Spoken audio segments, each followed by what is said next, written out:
Et si je vous disais que le riz que vous mangez chaque jour pourrait silencieusement ruiner votre santé, détruire vos nerfs, votre cœur, et vous condamner à une fatigue sans fin? Vous pensez tout savoir sur le riz? Détrompez-vous. Je suis médecin. Médecin à la retraite, oui, mais médecin pour toujours dans l'âme. Et si je vous parle aujourd'hui, ce n'est pas pour vous faire peur, mais pour vous réveiller. Vous qui écoutez cette vidéo avec, peut-être, un peu de fatigue dans le regard, un peu de résignation dans le cœur, parce que je vais vous dire une vérité que j'ai vue se répéter inlassablement au fil de mes 40 années d'exercice. Ce n'est pas la maladie qui tue en premier, c'est l'ignorance, puis l'indifférence. J'ai vu des femmes encore jeunes, au regard vif, perdre peu à peu leur mobilité à cause de douleurs inexplicables aux jambes. Des hommes robustes, actifs, finir par boiter, puis ne plus marcher du tout, sans comprendre pourquoi leur corps les trahissait. Et puis j'ai vu les résultats sanguins, froids, implacables. Glycémie en flèche, insuline débordée, glycédécée, pancréas à bout de souffle. Tout ça souvent à cause de l'alimentation et plus précisément à cause de ce que nous croyons être inoffensif. Le riz. Le riz, ce doux compagnon de nos repas, de nos souvenirs d'enfance, se met si universel et si rassurant. Mais derrière cette blancheur soyeuse du riz raffiné se cache parfois un tueur silencieux pour les diabétiques et les prédiabétiques, un index glycémique parmi les plus hauts, un impact direct et violent sur la courbe de sucre sanguin. Et ce que la plupart ignorent c'est que le pic glycémique est une arme à retardement. Chaque fois que vous en avez un, il fragilise un peu plus vos cellules, vos nerfs, vos vaisseaux, jusqu'au jour où il est trop tard. Trop tard pour marcher sans douleur, trop tard pour voir sans voile, trop tard pour dormir sans se réveiller avec cette soif étrange, cette fatigue que rien ne calme. Oui, le diabète de type 2 est une maladie insidieuse et le riz blanc, tel qu'il est consommé dans la majorité des foyers, est souvent un complice invisible de cette dégradation. Mais il y a une autre vérité, et celle-là, peu de gens la connaissent.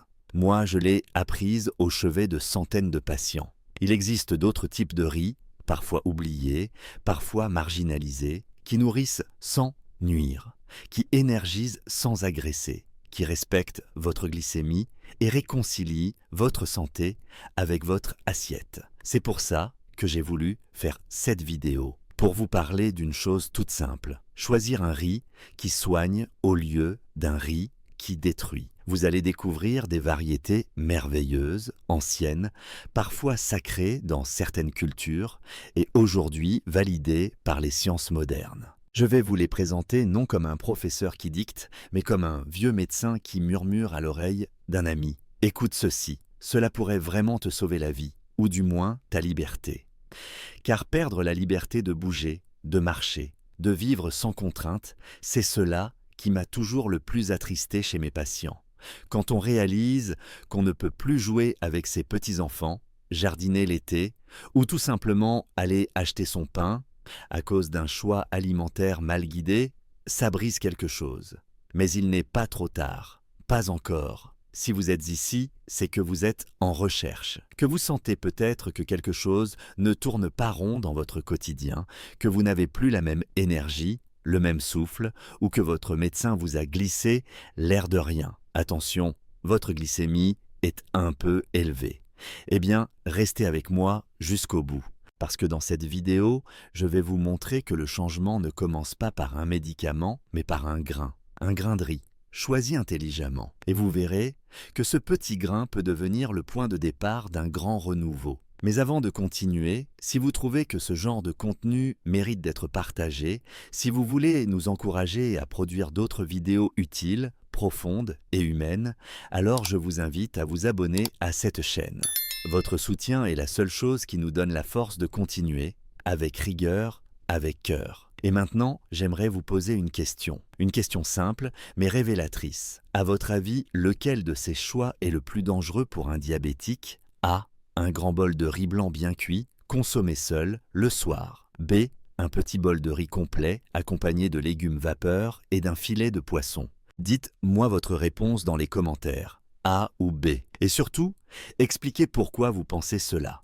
Je lirai chaque réponse, car c'est ensemble que nous avancerons Pendant de nombreuses années, en tant que médecin, j'ai écouté les confidences de patients venus de tous les horizons. Certains me parlaient de douleurs diffuses, de fatigue chronique, de crampes nocturnes, ou de cette étrange sensation de jambes lourdes après les repas. À chaque fois, je posais la même série de questions et trop souvent, je tombais sur une habitude partagée, enracinée dans la culture familiale, le riz blanc consommé chaque jour, parfois 2 à 3 fois par jour, sans se douter qu'il devenait, dans leur cas, une menace douce mais redoutable. C'est pour cela qu'aujourd'hui, je voudrais vous emmener dans un voyage sensoriel et thérapeutique à la découverte de 3 variétés de riz qui, contrairement au riz blanc raffiné, peuvent non seulement nourrir votre corps, mais aussi l'aider à retrouver un équilibre que le diabète avait commencé à briser. Il ne s'agit pas d'un discours technique, ni d'un conseil rigide, mais bien d'un retour aux sources,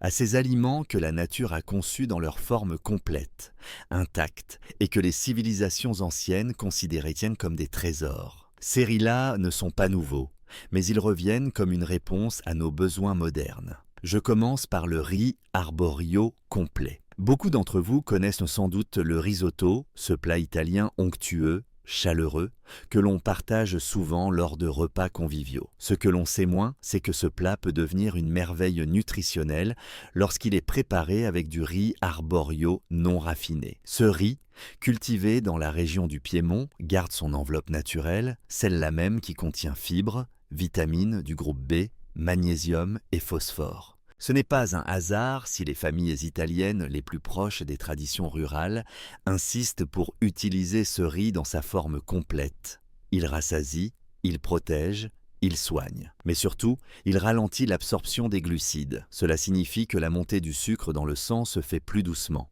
plus naturellement, sans ce choc brutal que l'on observe avec le riz blanc. Et je vous le dis en toute franchise, pour un diabétique, cette différence est cruciale. C'est la différence entre une glycémie maîtrisée et une hyperglycémie silencieuse, qui use les nerfs et les organes à petit feu. Et que dire du goût? Le riz arborio complet conserve une texture légèrement crémeuse, parfaite pour un risotto aux champignons, une soupe d'hiver ou même un dessert revisité avec du lait d'amande et de la cannelle. Un conseil d'amis, faites-le tremper quelques heures avant cuisson et cuisez-le dans un bouillon maison avec une feuille de laurier et une pincée de thym. C'est simple, mais c'est une manière de cuisiner qui honore la vie. Vient ensuite le riz rouge. Ah, celui-là. Je l'ai découvert tardivement dans ma carrière, grâce à une patiente d'origine cambodgienne qui m'a apporté un jour une boîte de ce riz d'un rouge profond, presque bordeaux. Elle m'a dit « Docteur, c'est avec ce riz que ma mère nous a guéris pendant la guerre. » Et j'ai compris, le riz rouge n'est pas seulement beau à regarder. Il est chargé d'anthocyanines, ces pigments antioxydants que l'on retrouve aussi dans les myrtilles, et qui protègent le cœur, les artères et même la rétine. Chez les diabétiques, le riz rouge agit à plusieurs niveaux. Il ralentit la digestion des glucides, il réduit l'inflammation chronique et il aide à maintenir un sentiment de satiété plus longtemps. Il a aussi un effet modeste mais réel sur le cholestérol LDL, ce fameux mauvais cholestérol si souvent associé au diabète. Et surtout, il est polyvalent. Vous pouvez l'utiliser dans une salade tiède avec des lentilles corail et de l'huile d'olive, ou l'accompagner de légumes grillés au four, relevés de cumin ou de paprika fumé. Ce que je préfère, une soupe de riz rouge aux tomates et au basilic frais, simple mais profondément nourrissant. Enfin, parlons du riz noir, souvent appelé riz interdit. Interdit autrefois car réservé aux empereurs chinois, tant il était précieux. Ce n'est pas une légende. Le riz noir est l'un des aliments les plus riches en antioxydants naturels que j'ai pu recommander. Son goût est légèrement noisetté, sa texture est dense, presque rustique, mais lorsqu'on le cuisine correctement, c'est une révélation. Il contient des fibres, du fer, des acides aminés essentiels et surtout une puissance anti-inflammatoire précieuse dans le cadre du diabète. Pourquoi cela compte? Parce que le diabète n'est pas une maladie isolée. C'est une maladie qui en entraîne d'autres. Inflammation chronique, stress oxydatif, troubles vasculaires. Le riz noir vient freiner cette cascade. Il agit comme un modulateur, un pacificateur, un soutien silencieux mais fidèle. Et croyez-moi, dans une salade tiède avec de la courge rôtie, des noix et un filet d'huile de colza, il devient non seulement une merveille gustative, mais aussi un acte de soin quotidien. Vous savez, ce que je retiens de toutes ces années, ce n'est pas la liste des médicaments que j'ai prescrits. Ce sont les choix simples qui ont changé des vies. Le riz est un aliment universel,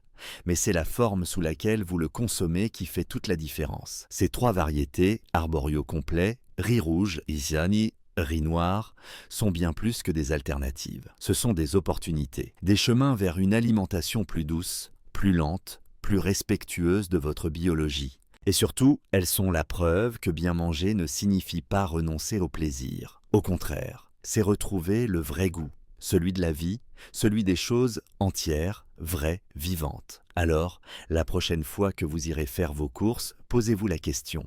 Est-ce que ce que je mets dans mon chariot me rapproche de la santé ou m'en éloigne? Moi, je crois que chaque grain de riz est un choix. Et vous, qu'allez-vous choisir? En tant que médecin ayant exercé pendant plus de 40 ans, je peux vous affirmer ceci. La véritable médecine commence bien souvent dans l'assiette avant même de se retrouver dans une ordonnance. J'ai vu tant de patients reprendre le contrôle de leur santé, non pas grâce à des traitements coûteux ou des régimes miracles, mais grâce à une redécouverte de ce que j'appelle les aliments justes. Ceux qui respectent le corps, la nature, le rythme de la digestion et surtout la réalité du diabète. Aujourd'hui, je souhaite vous parler de 2 de ces trésors souvent méconnus, aux noms parfois exotiques, mais aux effets profondément concrets sur la glycémie, le riz basmati complet et le riz sauvage. 2 merveilles venues de terres lointaines, 2 héritages agricoles transmis à travers les générations et qui, entre les mains d'un cuisinier attentif, deviennent de véritables alliés thérapeutiques. Je me souviens d'un patient que j'ai suivi pendant plus de 10 ans, Gérard. Un homme charmant, la soixantaine avancée, ancien restaurateur, passionné de cuisine indienne. Lorsqu'il a été diagnostiqué diabétique de type 2, son premier réflexe a été de me dire « Mais docteur, je ne pourrai plus jamais manger de curry au riz ». Il était abattu. Je lui ai répondu « Qui vous a dit ça? Le curry, oui, mais avec du riz qui vous veut du bien ».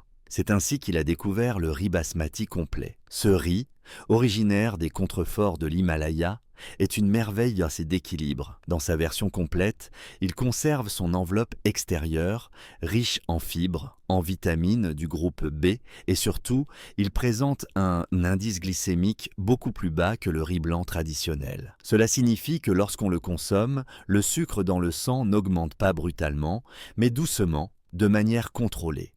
Et pour un diabétique, ce n'est pas un détail. C'est ce qui permet de rester lucide après un repas, d'éviter les coups de fatigue soudains, de garder un pancréas serein. Mais au-delà de l'aspect métabolique, il y a le goût. Le riz basmati, même complet, reste parfumé, long, délicat. Il accompagne à merveille les plats épicés, les sauces douces au lait de coco, les légumes sautés. Gérard, après quelques tentatives, est revenu me voir 2 mois plus tard. Il avait retrouvé le plaisir de cuisiner, avait perdu quelques kilos, et surtout, son taux de HbA1c, une mesure de l'équilibre glycémique, avait significativement baissé. Son regard était plus clair, son humeur plus légère. « Vous m'avez rendu ma cuisine, docteur », m'a-t-il dit en souriant. Et je pourrais vous raconter des histoires semblables à propos du riz sauvage. Ah, le riz sauvage. C'est une énigme pour beaucoup, car on l'appelle riz, mais ce n'en est pas un au sens botanique. Il s'agit en réalité de la graine d'une plante aquatique originaire d'Amérique du Nord.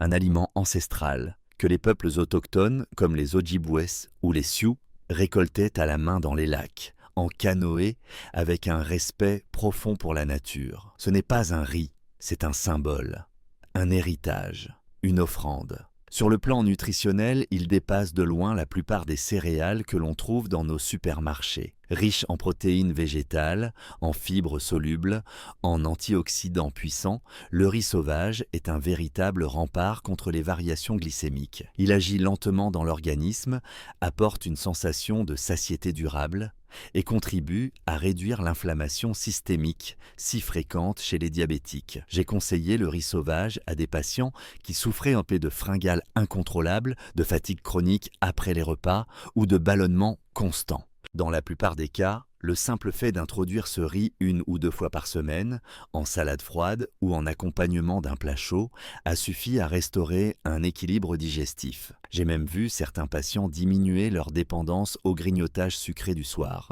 tout simplement parce que leur satiété naturelle avait été rétablie. Je vous recommande une recette toute simple, mais pleine de bienfaits. Riz sauvage cuit lentement, accompagné de champignons sautés à l'ail, quelques amandes effilées et un filet d'huile de noix. Un plat réconfortant, nutritif et parfaitement adapté à la physiologie d'un corps qui cherche la stabilité. Mais soyons honnêtes, le riz sauvage demande de la patience.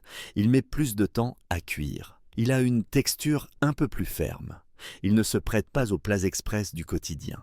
Et c'est peut-être là son plus grand enseignement. Il nous oblige à ralentir, à prendre soin de ce que nous mettons dans notre corps, à respecter le processus. Et pour un médecin comme moi, c'est peut-être cela la plus belle des prescriptions, réapprendre à manger avec conscience. Je pense souvent à mes débuts de carrière, à l'époque où les conseils nutritionnels se résumaient à manger moins de gras, moins de sucre, et faites du sport.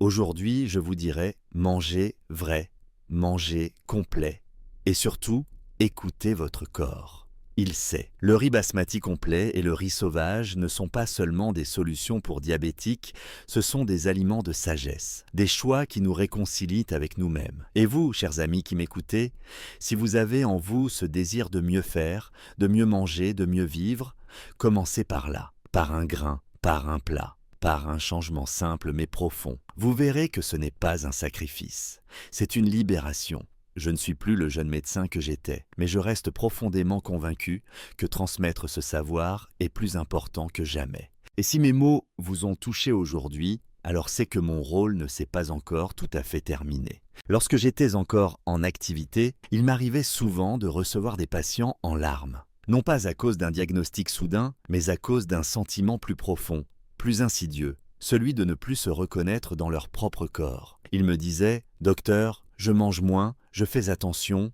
et pourtant je prends du poids. J'ai tout le temps faim, je suis fatigué et… » Et derrière ces phrases simples, je reconnaissais toujours le même déséquilibre. Une glycémie instable, un métabolisme ralenti, un corps qui lutte, la faim persistante malgré les repas, les fringales incontrôlables. Ce sont souvent les cris silencieux d'un organisme qui ne reçoit pas ce dont il a vraiment besoin. C'est dans ce contexte que je parle souvent du riz jasmin complet. Un riz qui m'a marqué, non seulement par son parfum floral envoûtant, mais aussi par sa capacité à ramener de l'harmonie là où le désordre s'était installé. Ce riz, originaire du nord de la Thaïlande, est un joyau. Il est cultivé avec patience dans des rizières baignées de soleil et nourries par les pluies régulières de la mousson. Chaque grain est le fruit d'un savoir-faire ancestral. Et croyez-moi, quand vous le goûtez, vous sentez presque cette terre, cette tradition, cette sagesse agricole transmise de génération en génération. Mais ce qui m'intéresse en tant que médecin, c'est ce qu'il contient, au-delà de son goût. Le riz jasmin complet, contrairement à sa version blanche, conserve son enveloppe de son et de germes. Il est donc riche en fibres, en manganèse, en antioxydants. Et ses composants, aussi simples soient-ils, ont un impact énorme sur la santé métabolique. Les fibres, par exemple, ralentissent l'absorption des glucides. Cela veut dire que le sucre passe plus lentement dans le sang, que la courbe glycémique est plus plate, plus douce. Moins de pics, moins de stress pour l'insuline, moins de dégâts invisibles. Je me rappelle d'une patiente, Claudine, une femme discrète, la soixantaine, toujours bien habillée, mais marquée par une profonde lassitude. Elle avait tout essayé. Régime pauvre en glucides, substitut de repas, pilule coupe-faim. Mais rien n'y faisait. Sa faim revenait inlassablement quelques heures après chaque repas. Je lui ai proposé une approche différente. Revenir à des aliments complets, naturels, rassasiants. Elle a découvert le riz jasmin complet. Et semaine après semaine, son regard a changé. Son appétit s'est régulé. Sa digestion est devenue plus fluide. Son sommeil plus réparateur. Le riz jasmin a cette magie douce. Il apaise. Il rassasie sans alourdir. Il nourrit sans fatiguer. Sa texture moelleuse, son arôme délicat en font un accompagnement parfait pour les plats en sauce douce, les légumes sautés, les currys légers. Mais il peut aussi être la base d'un repas complet associé à du tofu grillé, du poisson vapeur ou même des œufs mollets et des légumes croquants. Et pour ceux qui, comme Claudine, ont besoin de calme dans leur assiette autant que dans leur esprit, c'est un choix précieux. Au-delà de l'aspect nutritionnel, il y a aussi un aspect culturel que j'ai toujours voulu transmettre. Le riz jasmin, dans sa culture d'origine, n'est pas juste un aliment, il est sacré. Il est offert aux moines, partagé lors des fêtes, préparé avec soin dans les maisons familiales, il est cuit lentement, souvent dans de l'eau infusée avec des feuilles aromatiques ou du gingembre frais. Et ce rituel, cet acte de lenteur, est en soi thérapeutique. Il nous oblige à ralentir, à porter attention, à sortir de la logique de consommation rapide et mécanique. Beaucoup de patients me disent qu'ils n'ont pas le temps, qu'ils préfèrent du riz instantané, du micro-ondes, quelque chose de rapide. Mais je leur réponds ceci, prendre 20 minutes pour cuire un bon riz, ce n'est pas perdre du temps. C'est en gagner sur les années à venir. C'est prévenir plutôt que guérir. C'est respecter son corps avant qu'il ne crie. Et je vais vous dire une chose que peu de gens osent avouer. Le plaisir est thérapeutique. Oui, le goût, les odeurs, la texture, tout cela participe à la guérison. Lorsqu'un plat vous fait du bien au cœur et au pancréas, lorsqu'il satisfait votre palais sans trahir votre glycémie, vous n'êtes plus dans la frustration. Vous êtes dans le soin. Et ce riz jasmin complet, avec son élégance naturelle, vous offre cela. Une expérience sensorielle et une régulation physiologique, tout à la fois. Je recommande souvent de le cuire dans un grand volume d'eau, puis de l'égoutter délicatement, comme on le fait avec des pâtes. On peut y ajouter une feuille de laurier, un bâton de cannelle ou une tranche fine de gingembre. Ce sont des petits gestes, mais ils changent tout. Le repas devient un moment d'attention, presque de méditation.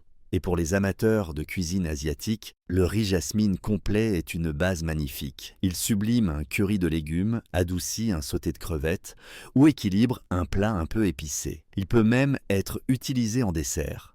Cuit dans du lait végétal avec un peu de vanille, quelques éclats d'amandes et des morceaux de mangue mûre. Un dessert qui soigne, qui apaise, qui ne vous trahit pas. En vérité, ce que je vous propose, ce n'est pas un régime. C'est un art de vivre, une manière de revenir à l'essentiel. Le riz jasmin complet n'est qu'un exemple, mais il incarne cette philosophie.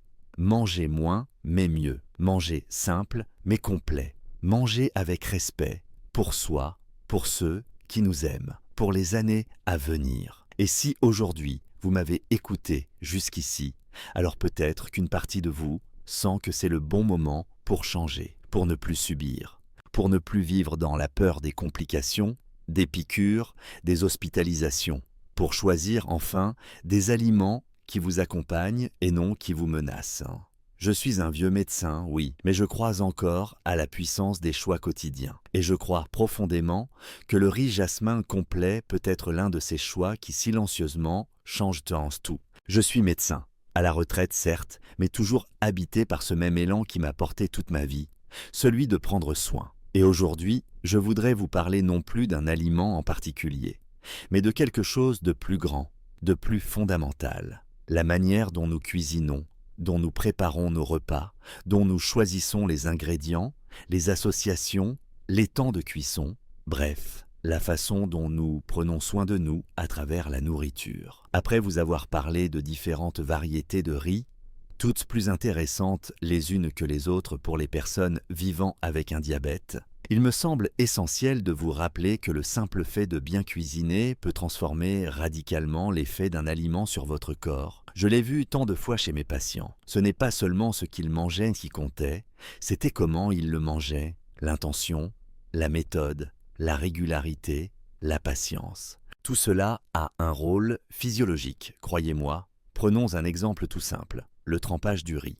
Combien d'entre vous prennent encore le temps de faire tremper leurs grains plusieurs heures avant la cuisson? Presque aucun. Et pourtant, ce geste ancestral a de puissants effets. Il réduit le temps de cuisson, améliore la digestibilité, libère certains antinutriments qui freinent l'absorption de minéraux précieux, et adoucit la texture sans enlever les bienfaits du grain entier. J'ai souvent conseillé cela à mes patients. Faites tremper votre riz, changez l'eau 2 fois, puis cuisez-le lentement dans un bouillon de légumes maison. Ce n'est pas juste un conseil culinaire, c'est une prescription de bienveillance envers soi. Et ce n'est pas tout. Le fait d'associer intelligemment le riz à d'autres aliments peut faire toute la différence. Dans la médecine nutritionnelle, on parle souvent d'index glycémique, mais ce que l'on oublie de dire, c'est que ce fameux indice peut changer selon ce qu'on met à côté du riz. Vous ajoutez des fibres, légumes verts, légumineuses, graines, des protéines maigres, poissons, œufs, tofu,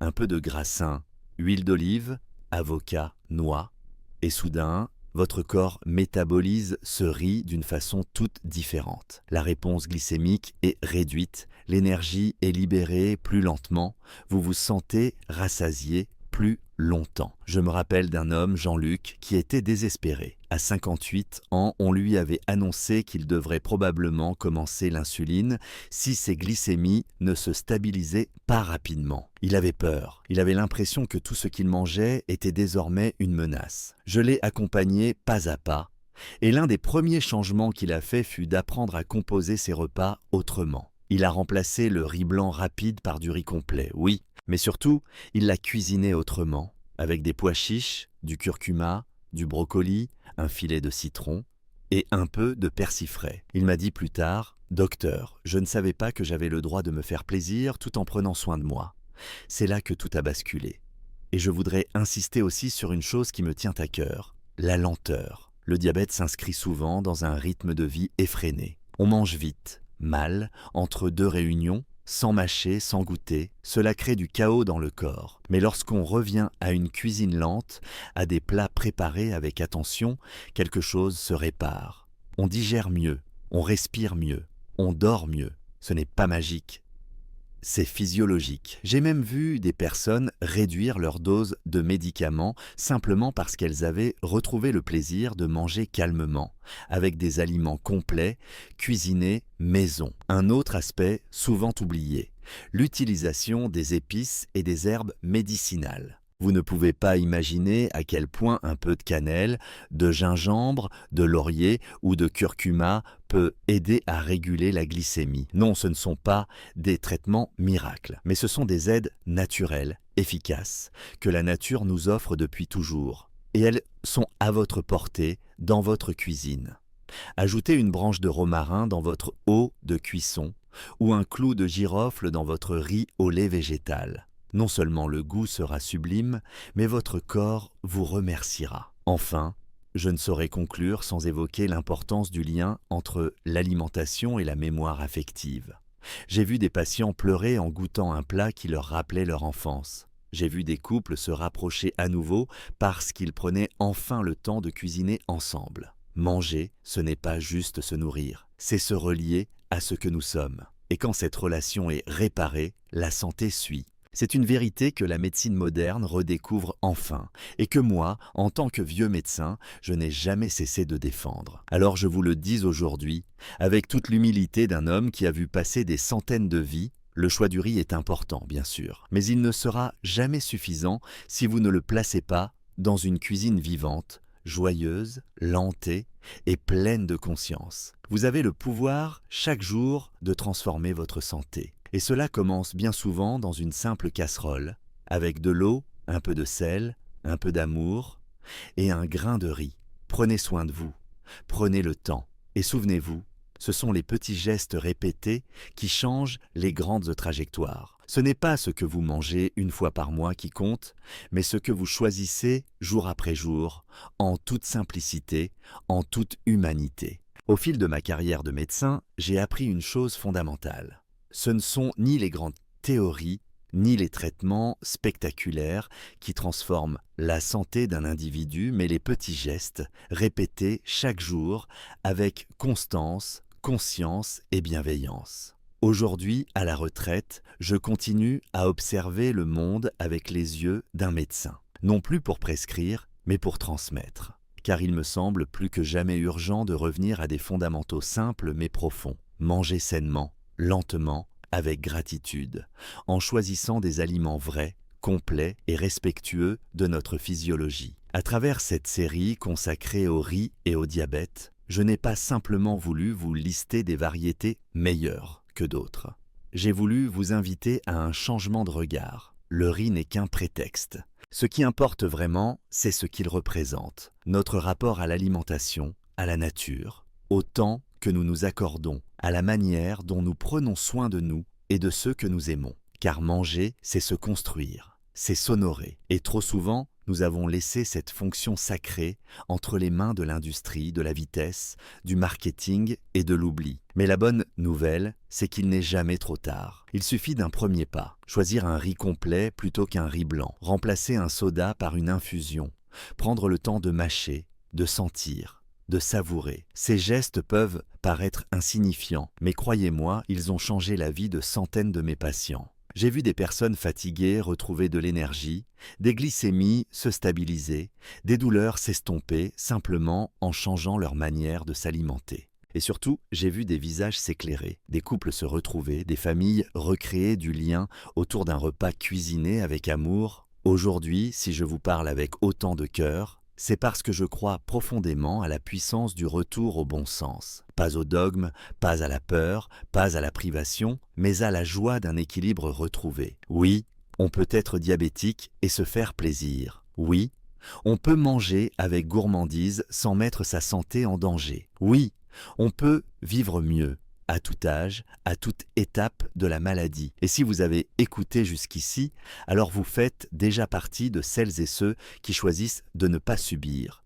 de ne pas attendre la dernière alerte pour changer. Vous avez cette intelligence du cœur qui vous pousse à apprendre, à comprendre, à transmettre. Et pour cela, je vous remercie du fond du cœur. La grande leçon à retenir, c'est que le changement durable commence dans les petits choix quotidiens. Ne cherchez pas la perfection.